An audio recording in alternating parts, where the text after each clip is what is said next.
Picture slaving away as a hardware engineer, living out your days with friends and family. But one day you pray for a more interesting life, only to have your wish granted as you're flung into a mysterious world filled with strange magic and dark entities. The anime opens with the power system in this world, where humans take potions to obtain one of 22 different power pathways and become Beyonders. Within each pathway are 9 stages of power called sequences, with 9 being the weakest and 1 being the closest to the level of a god. Following our MC, Klein Moretti, he awakens from what he believes to be a nightmare, but seeing a bloodied notebook and revolver in front of him, Klein begins to wonder where he is. As different memories from a different life flash through his mind, he suddenly senses a cold sensation brush by his shoulder, but when he turns to check, there is nothing there. Having been called Klein by the ghostly apparition, Klein checks his reflection, realizing that this isn't his body and that he has somehow transmigrated into a body with a bullet hole in his head. Elsewhere we follow 2 policemen stumble onto the corpses of Welch and Naya, people that graduated from the University of Koei, and from the state of the room, Dunsmith, the captain of the police, deduced that black divination had led them to take their own lives. Dunn wonders if a Beyonder was sacrificed to awaken an evil force. But having found a picture frame of Klein alongside Welch and Naya, Dunn begins to profile Klein.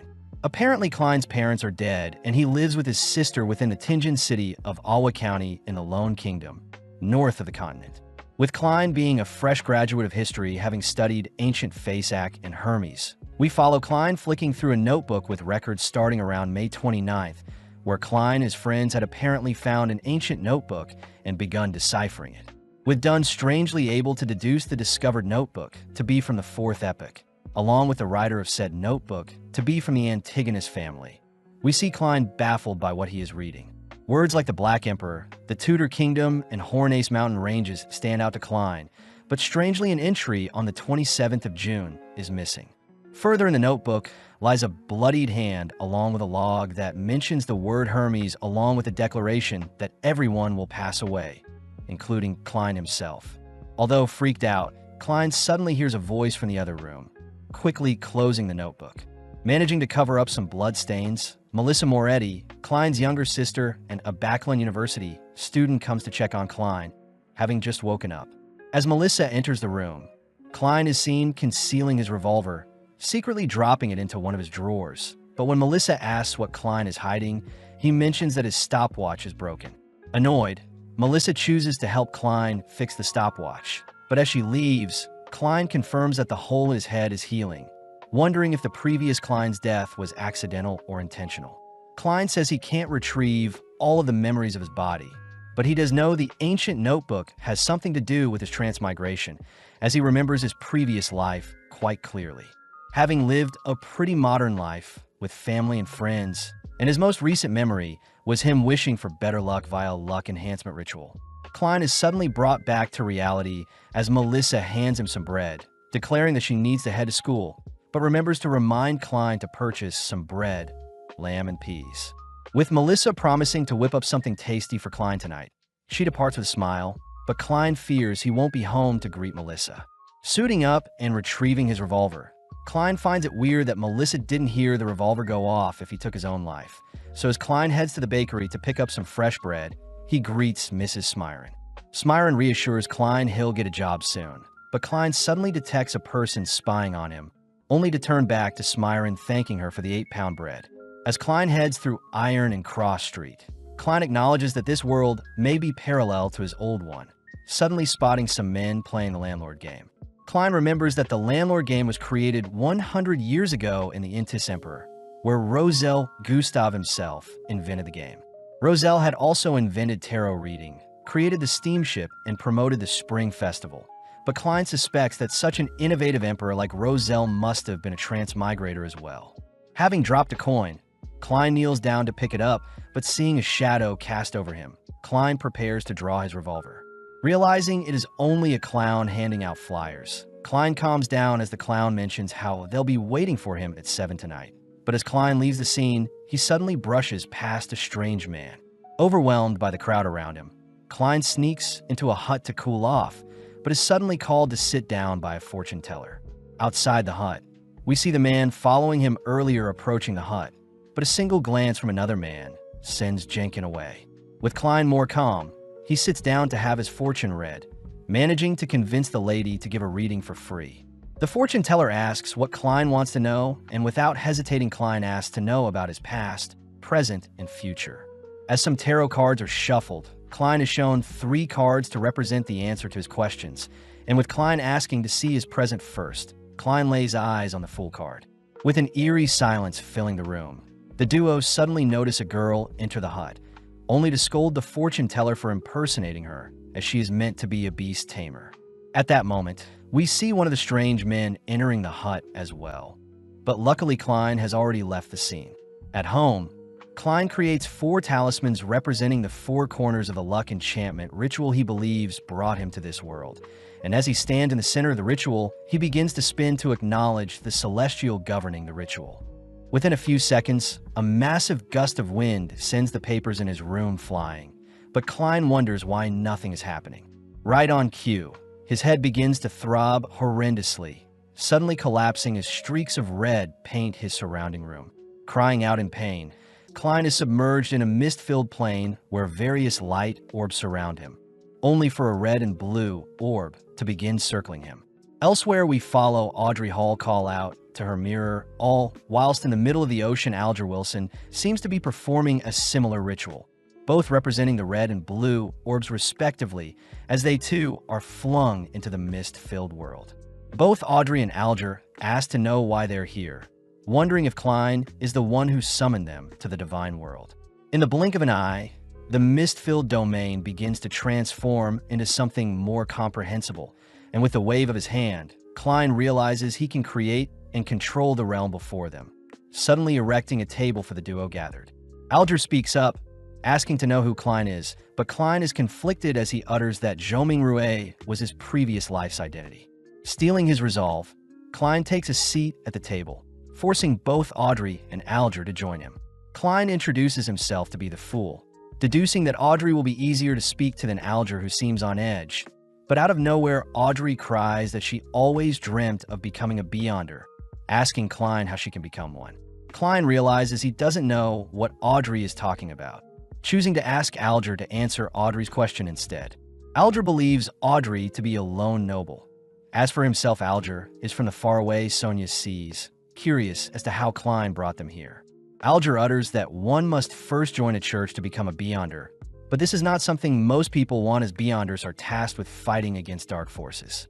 Audrey asks if there are other ways to become a Beyonder, something that rattles Alger as he admits he has 2 Sequence 9 potions, one called Sailor and the other the Audience. Klein has no idea what these potions are, interested to know if the gray fog and his transmigration are features of a Beyonder skills. But suddenly Audrey declares she has made a pact with Alger, asking if Klein can stand witness to said pact. Alger admits he can sense great potential from Klein, offering to handle matters that Klein asks of them, something that prompts Klein to set up gatherings between the 3 of them every Monday at 3 p.m. in order to extract as much information from this world as he can. Suddenly, Klein begins to feel nauseous, along with hearing some knocking on his room. So before he departs, he assigns Audrey the codename Justice and Alger the codename of the Hangman. With Audrey fangirling over their new tarot card-themed club, Klein slowly begins to lose touch of his mist-filled world, ending the gathering as everyone is sent back to the real world. Answering the knocking, Klein hears that the police are at his doors, swiftly rushing to conceal his notebook and revolver only to peep out the keyhole. Greeting the policeman, Klein realizes Leonard Mitchell of Alwa County Police was the man stalking him earlier, but Leonard says he was simply protecting Klein. Klein is agitated, seeing as Dunn is also here to perform a routine inspection, reporting to Klein that his friends had taken their own lives, and within a few seconds Leonard had managed to locate Klein's hidden notebook. Leonard smirks as he asks Klein to explain the logs in the notebook, and seeing as he has no way out, Klein collapses onto his bed, uttering that he can't remember anything. Dunn says there is evidence of Klein at Welsh's home, something that is news to Klein as well. But as Dunn takes out a smoking pipe, he takes a whiff from the pipe only to ask for the revolver Klein is hiding. As Klein points Leonard over to its hiding spot, Klein takes the chance to admit he had tried taking his life, but when he woke up he was strangely alive. Dunn says he believes Klein, but Klein will still have to be interrogated by a psychic in hopes of Klein retrieving his memories. Leonard utters that Klein is quite lucky, as those who delve into such dark practices normally end up losing their lives. Escorted onto the streets, Klein fears his identity as a transmigrator will be uncovered. But out of nowhere, a petty thief turns the corner, having stolen some bread from a shopkeeper. Catching the attention of the policeman, Dunn helps capture the thief, but before the boy can return what he stole, he ends up causing a ruckus, buying time for Klein to flee the scene. Bumping into passersby and weaving through alleys, Klein manages to lose the police, but as he glances up into the sky, he spots some water being dumped onto him. Strangely, the water suddenly freezes in mid-air, something Klein recognizes to be some sort of time and space ability, freaking him out as a Beyonder is nearby. As the world around him begins to upheave and behave weirdly, Klein tries his best to flee, managing to squeeze past his obstacles and enter a carriage. Asking the driver to head to the port, Klein takes the chance to catch his breath, wondering if the situation has calmed down, but when Klein asks to be dropped off, he realizes that Dunn is the driver of the carriage. Suddenly waking up, Klein is confused at his surreal dream, but outside his door, Klein spots Dunn appear once more, making Klein wonder if Dunn can manipulate people's dreams. Before Klein can make a move, Dunn declares they're stronger during the night, prompting the space around Klein to morph once more as a strange lady appears behind Klein, asking him to remain calm as she sends Klein into a daze. Flung into a different realm, Klein notices his parents enshrouded by some gray fog, but before he can call out to them, the whispers of the strange lady alert Klein to stay focused.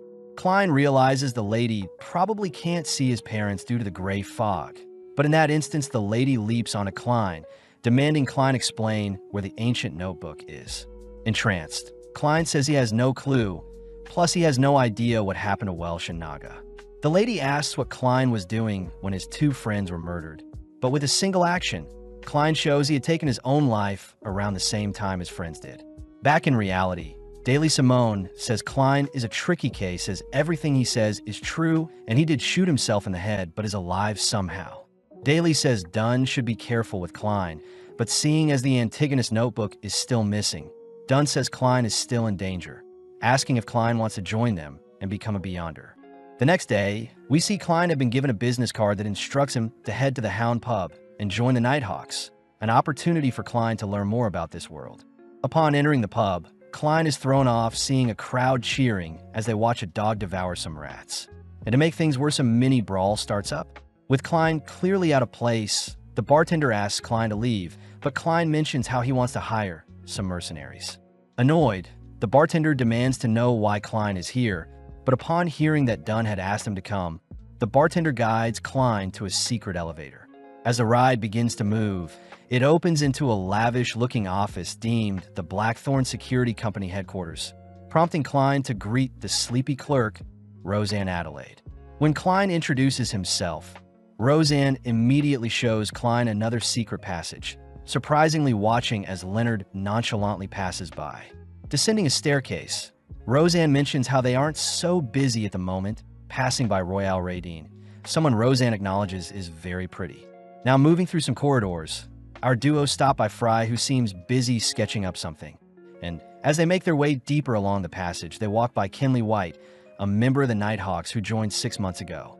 Stumbling onto a fork in their path, Roseanne instructs Klein to carry on alone, mentioning how the captain is waiting for Klein, plus Roseanne is quite scared of their captain. Following the lit path into a massive open room, Klein notices a towering pair of doors called the Cheney's Gate in front of him. Off to the side, a smaller duty room opens to reveal Dunn, who greets Klein, happy to see Klein has accepted his proposal. Given some papers to sign, Klein is assigned into the 7th Unit of the Police Department, an alias for their organization as they work under the Church of the Evernight Goddess. With a firm handshake welcoming Klein to the team, Dunn warns Klein that as a Nighthawk he may lose control, instructing Klein to pick up a candle and follow him. Entering into a candle-lit room, Dunn shows off the many souls that have been sacrificed to the Nighthawk, and the leading cause was them losing control. Dunn says the Fallen have carved a path for their predecessors, something Klein respects as he places his lit candle beside the others. only to be asked if he knows about the myth of creation. Klein recounts that the creator made up all of existence, having created the sun and crimson moon using its eyes, leaving its body to make up the land and the stars. The creator's hair turned into a phoenix, and its ears became demonic wolves. And interestingly enough, humans can make potions with mysticism ingredients to access power from the pathways. Klein recounts the Hanging Man, mentioning that the Church of Evernight Goddess has access to 4 different pathways, these being the complete sleepless pathway, the corpse collector, which is good for self-defense, the mystery prayer, and seer, who dwells in mysticism but suffers offensively.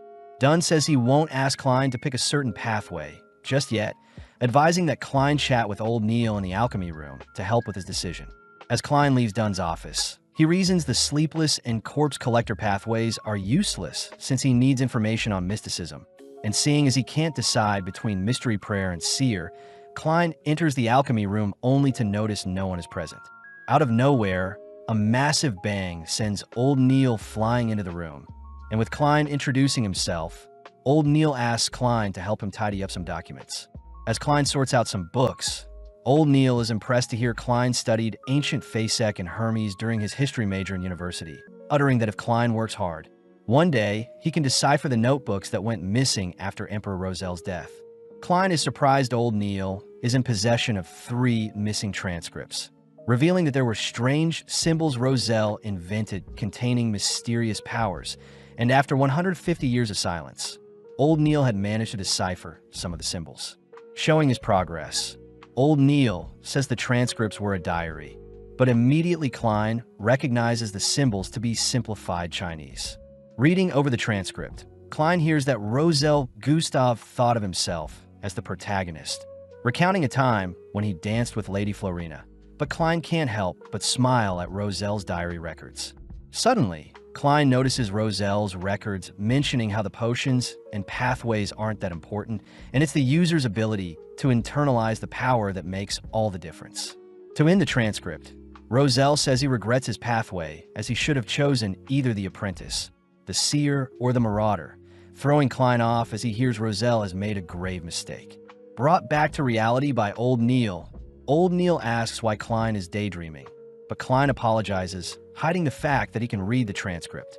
With Old Neil asking if Klein has any idea what he'll be choosing as his pathway, Klein doesn't hesitate to trust Rosel's message, declaring that he'll choose the seer, something that intrigues Old Neil. Old Neil reminds Klein that he can't change his mind once he takes the potion, but Klein stands strong, making Old Neil smirk as he readies the potion. Fusing together some pure water, nightshade's extract, gold mint leaves, poison hemlock extract, dragon bloodgrass powder, and Lavo's squid crystallized blood, only to top it off with some stellar aqua crystals. With a mystical smoke cloud bursting from the potion, Old Neil presents Klein his potion, an item that makes Klein tense as he questions if it's edible. Seeing Klein hesitant, Old Neil tells Klein to relax, as his nerves will only disrupt the absorption process, and seeing as the solution to all his questions are in front of him, Klein gulps down the potion in one go.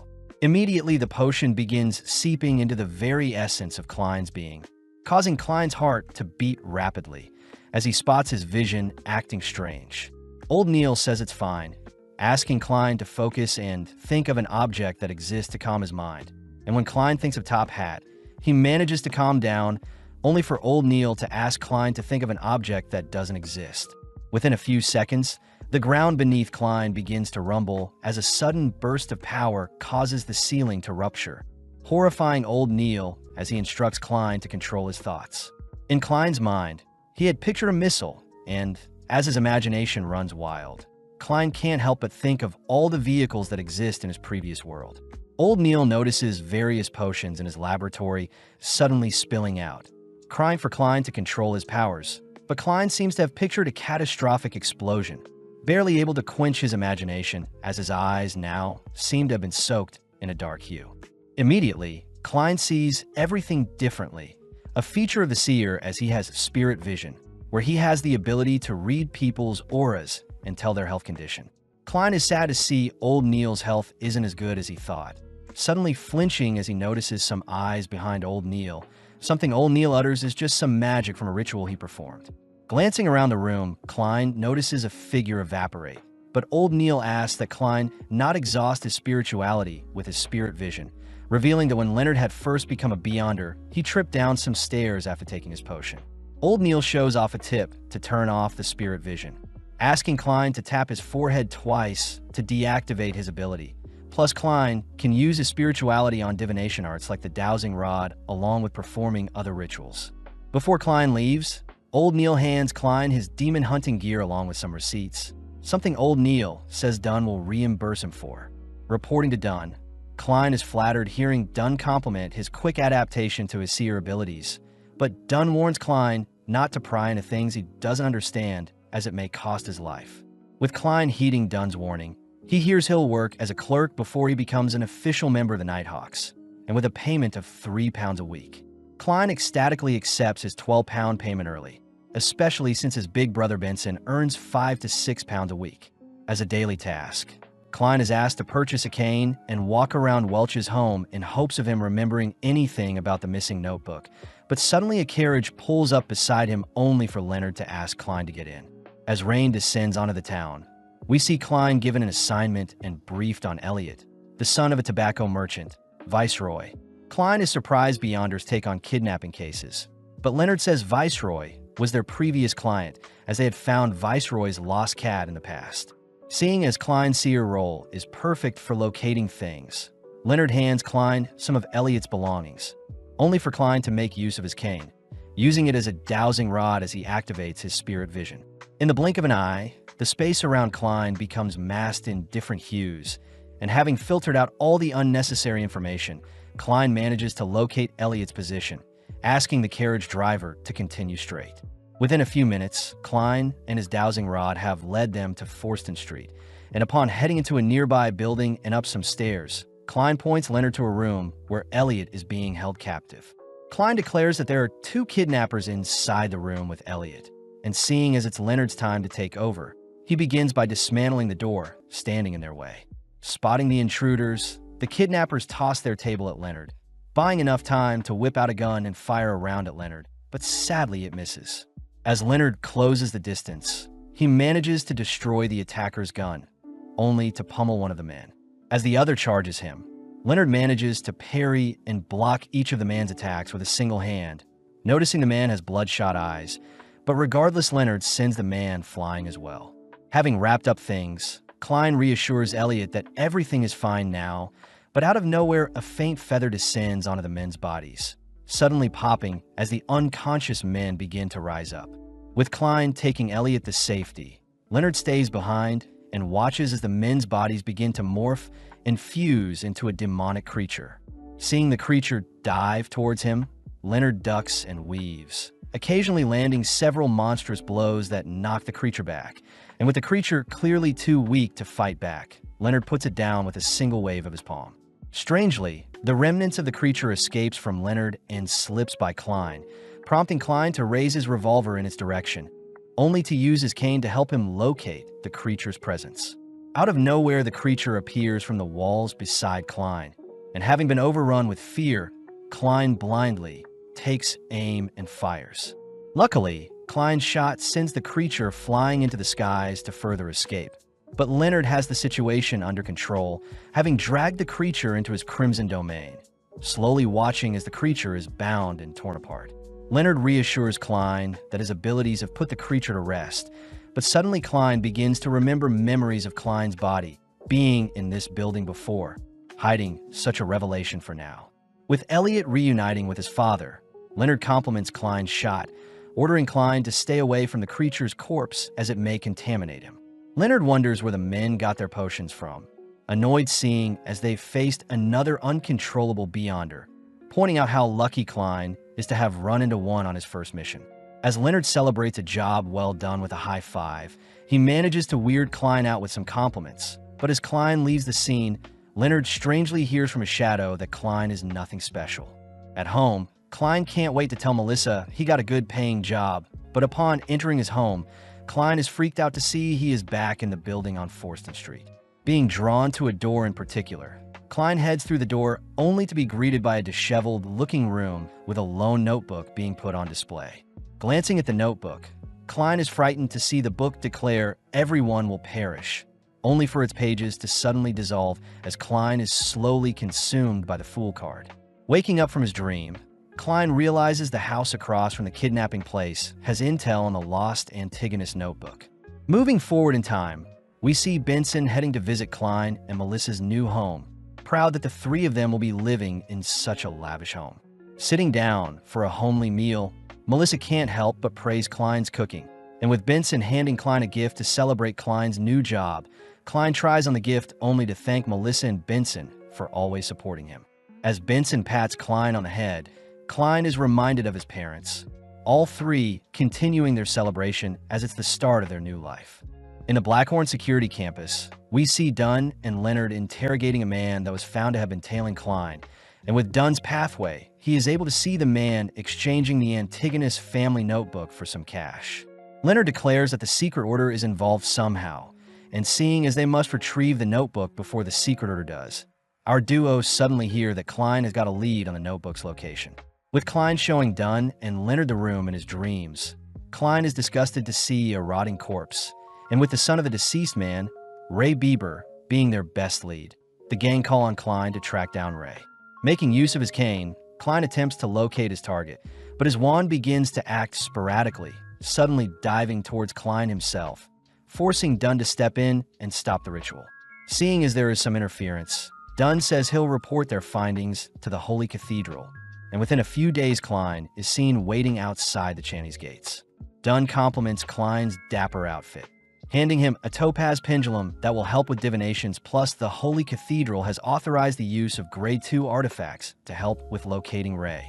Dunn says the Grade 2 items they'll be using are being delivered to them as they speak, powerful items that are sealed behind Channy's gates, and the Grade 2 implies that such an item is very dangerous.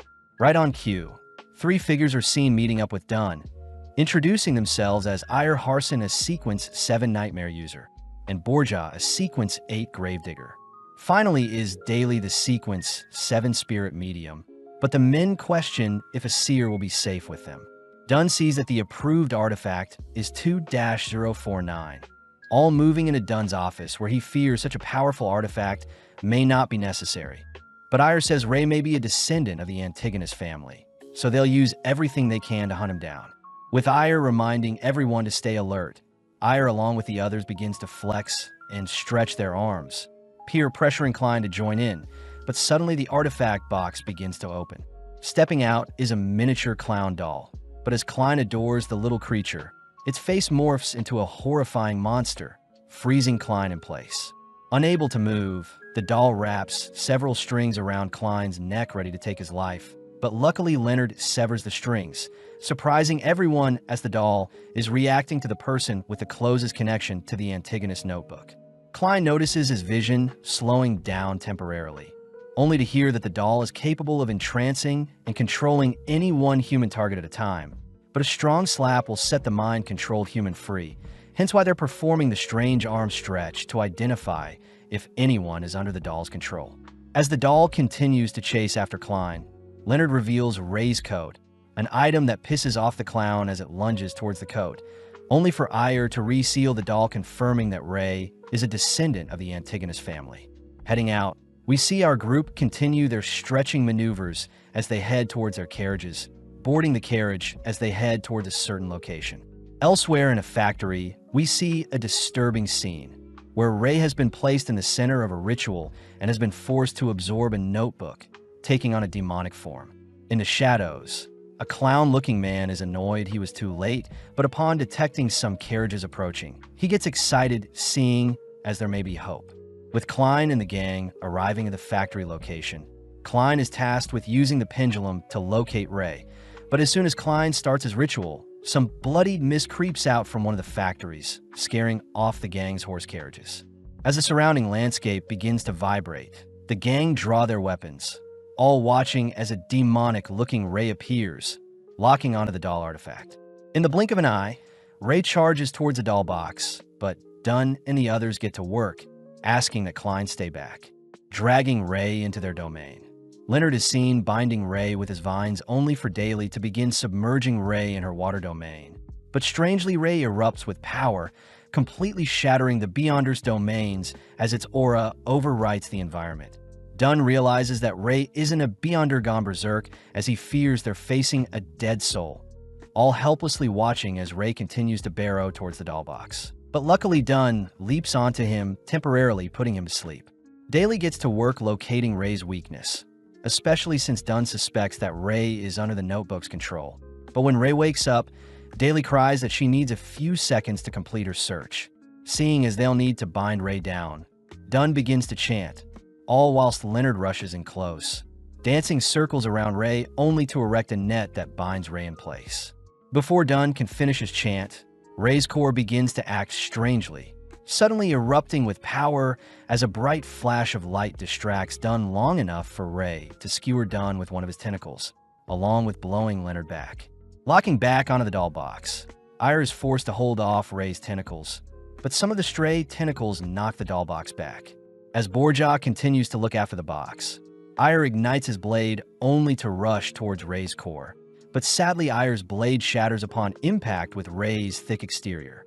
With a terrifying roar, Ira is sent flying as well, forcing Borja to rush to Ira's side. Still conscious, Dunn finishes his enchantment, working in tandem with Klein, who makes use of some night slumber charms to put Ray to sleep, allowing Daly to rush in and attack Ray's weak points. As Daly shreds Ray's body, Ray suddenly implodes, letting out a massive explosion that catches Daly in the impact zone. In the aftermath, Dunn rushes to feed Daly some medicine, but Klein seems strangely drawn to the Antigonus notebook, suddenly reminded of the words Hornicus and Phlegria. At that moment, the clown man from earlier makes his move, rushing towards Klein, but Dunn fires at the clown, realizing it was an illusion. With everyone now on high alert, they surround and protect the notebook, but Klein recognizes the clown to be the same man handing out flyers prior. With every successful shot, the gang end up slaying various illusions, noting how the clown man must be a Beyonder with a sequence of 7 or greater. Ire orders Borja to protect the doll box once more, but as Ire begins dueling the clown with his blade, the clown easily evades each strike. When Leonard joins the battle, the clown easily outclasses Leonard, scaring Leonard away with a well-timed explosion from his face, leaping into the air only to bombard Dunn with bullets of his own. Klein wonders if the clown can see the attacks in advance, testing out his theory as he fires off a stray bullet into the open, only to randomly land a hit on the clown's stomach. Pissed, the clown transfers the bullet wound into his arm, only to unveil a whip that keeps Leonard, Dunn, and Ire busy. Seeing an opening, the clown rushes towards Klein, forcing the men to protect Klein, but realizing they've been tricked, they all turn to see the clown besides the doll box. Pushing aside Borja, the clown lets the doll free, terrifying the boys as they feel a cold sensation run down their spines, all frozen in place as the doll has somehow latched onto all of them. Racking his brain for a solution to break free, Klein suddenly remembers his gray fog, swiftly chanting his luck enhancement ritual, only to successfully enter into his fog-filled domain.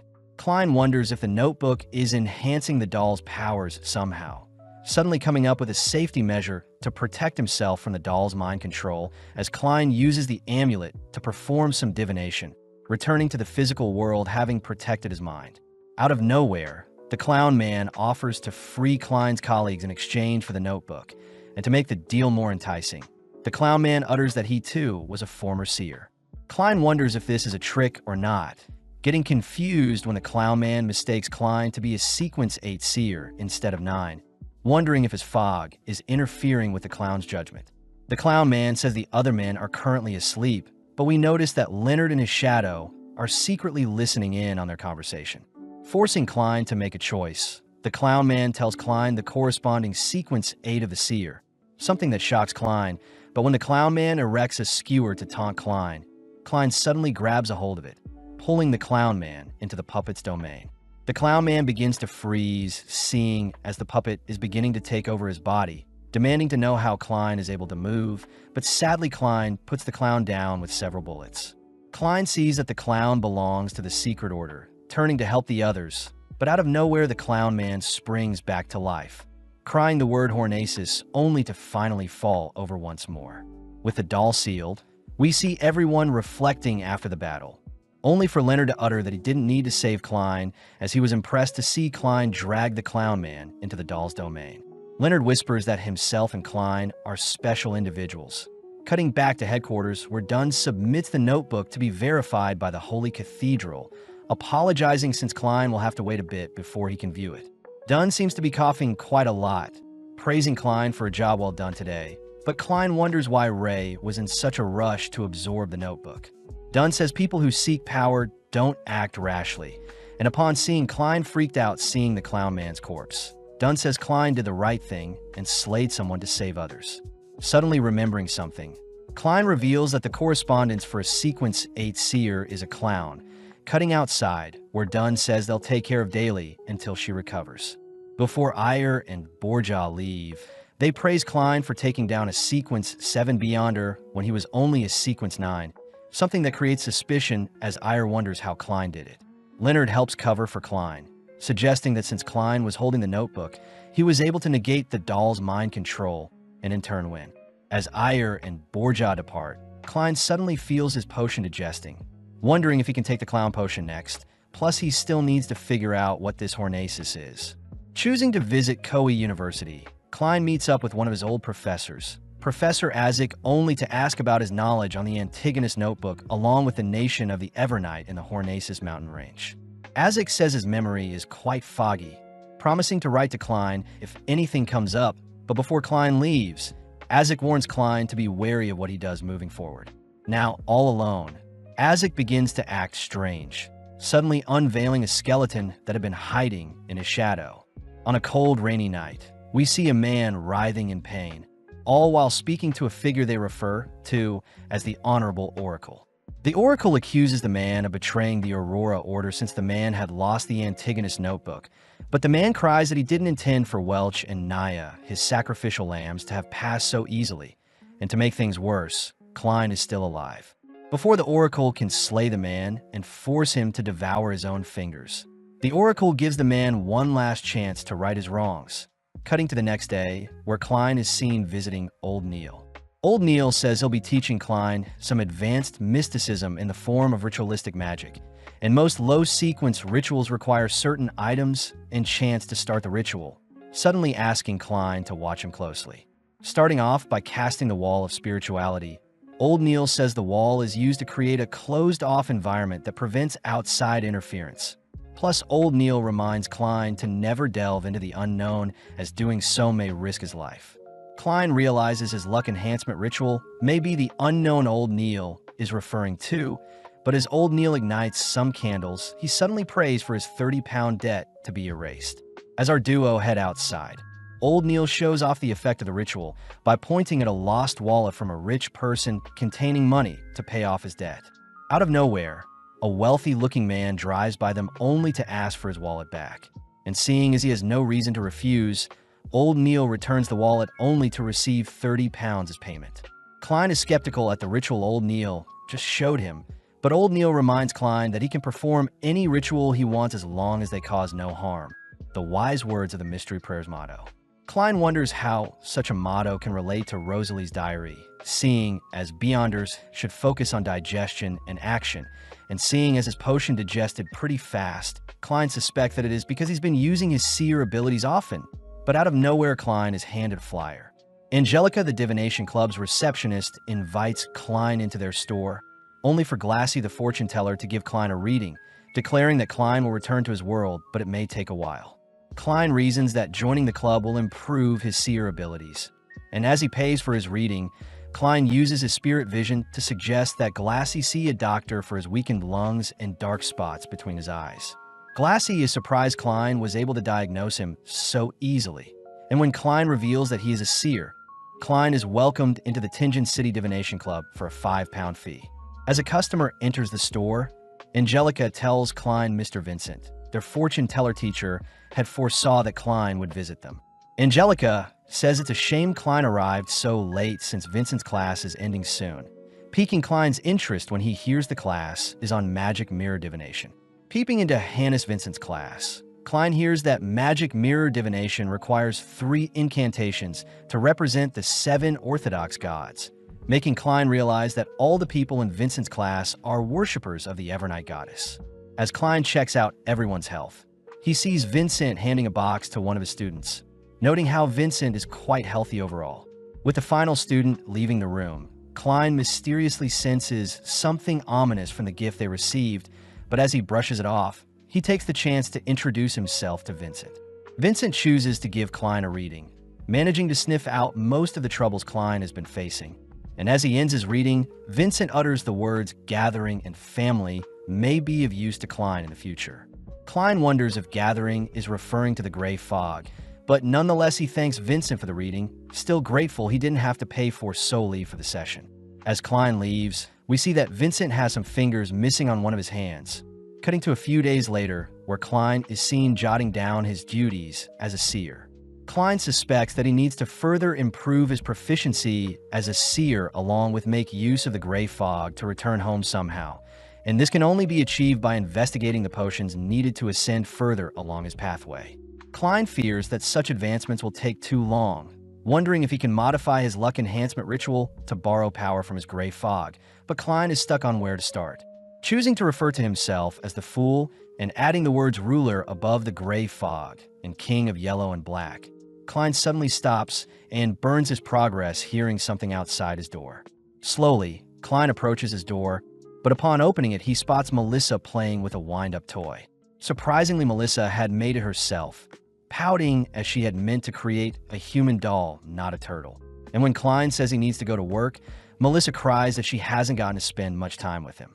Melissa utters that her friend Selena has invited them to a birthday banquet this Sunday. And seeing as this reminds Klein of the words family gathering Vincent had alluded to, Klein gladly accepts the invitation. Getting back to work, Klein enters into his domain only to await Alger and Audrey's arrival. And upon scanning the pair, Klein is impressed to see Alger has taken on the Sailor pathway and is on Sequence 8 Folk of Rage, whilst Audrey has inherited the Sequence 9 Spectator pathway. Interestingly enough, the fog seems to be enhancing his abilities, and it seems Klein can see the symbols representing each of their pathways, but strangely, they don't seem to be complete. Starting the meeting, Audrey says she has 3 questions, starting off by asking what her role as a spectator is. Alger reveals that Audrey must remain unbiased and observe things from afar, and in turn her pathway will grant her the ability to see other people's true thoughts. Klein adds that Audrey should focus on acting and digesting her potion, something that helps Alger realize something as well. But when Audrey asks if an animal can drink a potion as her second question, the room freezes, all wondering what happened. It's revealed that Audrey's dog had stolen her potion while she wasn't looking, and seeing as it didn't pass away or transform, it's safe to assume the dog has become a beyonder. Finally, Audrey says that Leon's royalty and nobility have been looking to reform as Audrey's father is quite incompetent. So Audrey asks where she can find skilled replacements. Klein calmly suggests that Audrey hold an open examination to recruit both nobles and commoners based on their skill, and Audrey should call it the higher exam. Advice Audrey graciously takes to heart. Seeing as Klein needs help as well, he asks that the duo retrieve Emperor Rosalie's diary, a revelation Alger wasn't aware of. Klein also adds that the duo should practice some more ritualistic magic and report to him if they're unable to attend their meetings on Sunday, asking that the duo chant the following: "The fool that doesn't belong to this era, the mysterious ruler above the gray fog, the king of yellow and black who wields good luck." Alger wonders if Klein is on par with the 7 Orthodox gods, but before anything else happens, the trio end their meeting. Back in the real world, Klein says he has freed up some time Sundays, but Klein wonders when he should reveal that he is a seer to his siblings. As some time passes, we see Klein and Benson take Melissa out for some shopping, cutting to July 15th where the trio are dropped off at Selena's house. As Selena would greet the trio, we see Benson greeting Selena's father, all whilst Elizabeth, another one of Selena's friends, greets the siblings. Klein realizes he's met both girls at the divination club prior, but before he can head inside, he detects that Alger is practicing the ritual Klein had asked him to. Inside, we see various people gathered in celebration for Selena's birthday, all toasting to a successful party. When Klein heads over to get some food, he is greeted by Elizabeth, who promises to keep his identity as a seer's secret. And as Elizabeth leaves, Melissa reminds Klein that he can't marry Elizabeth, seeing as she is only 16. As night falls, we see Selena showing off the magic mirror gift Vincent had gifted her. And as Selena recites the ritual she had learned from Vincent's teachings, Klein suddenly senses something happening upstairs. As strange magic connects Selena's mirror with a different mirror, we see Vincent revealed to belong to the secret's suppliant pathway, creepily crying out for Klein to accept his fate. As Selena asks the mirror when Elizabeth and Melissa will find the man of their dreams, we see Klein hurriedly rushing towards their room, having detected a disturbing aura manifesting. Peeping on the girl's ritual, Klein uses his spirit vision to inspect the room, and upon seeing Selena's magic mirror turn black, Klein is suddenly struck with a horrifying realization. With Selena beginning to act strange, Klein wonders how he can save the girls and notify the captain, suddenly remembering that he can use the ritual old Neil taught him to borrow power from the Evernight goddess. As Klein searches the manor for tools to help with the ritual, we cut back to the girls worried upon seeing Selena unresponsive, and when they check the magic mirror, they're horrified to see a disturbing figure glancing back at them.